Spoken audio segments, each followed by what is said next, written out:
Naisakatuparan ng Revitalized Police sa Barangay Team Banase ang hiling ng 6 na pares na magsing-irog na maikasal sa pamamagitan ng isang mass wedding na ginanap sa kamanghamanghang tanawin ng Lusong Falls sa Baleno, Masbate. Yan ang Revitalized Police sa Barangay, solusyon on the spot na hatid ni Staff Sergeant Irene Hanitria Abad. Ito ang pulis sa barangay, solusyon on the spot. Sa pagsisikap na mapahusay ang pagtutulungan ng pulis at komunidad, naisakatuparan ng Revitalized Police sa Barangay o RPSB Team Banase ng Masbate Police Provincial Office ang pag-organisa ng isang makasaysayang mass wedding na isinagawa sa nakamamanghang Lusong Falls sa Barangay Gabi, Baleno, Masbate.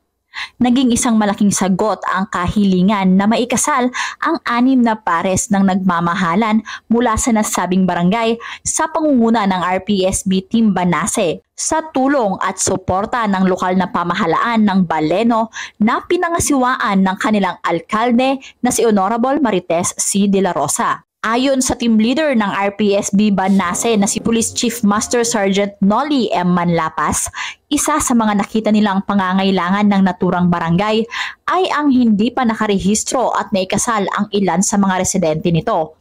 Kaya nangako silang isa sa katuparan nila ito. Damang-dama ng bawat naroon kung gaano napasaya ng mga kapulisan ang bawat pares, kung kaya hindi matutumbasan ang kanilang pasasalamat dahil sa wakas ay tunay at legal na silang magsasama at tatawaging mag-asawa sa hirap man o ginhawa. Laging pasalamat namin sa RPSB ng Banase. Kundi dahilan sa kanila, hindi kami nabigyan ng pag-asa na ikasal. Samantala, pinuri naman ni Police Colonel Lian M. Van de Velde, Provincial Director ng Masbate PPO, ang pagsisikap ng RPSB Team Banase sa matagumpay na pagtataguyod ng mass wedding na ito at ipinapaabot ang kanyang taus-pusong pagbati sa mga bagong kasal.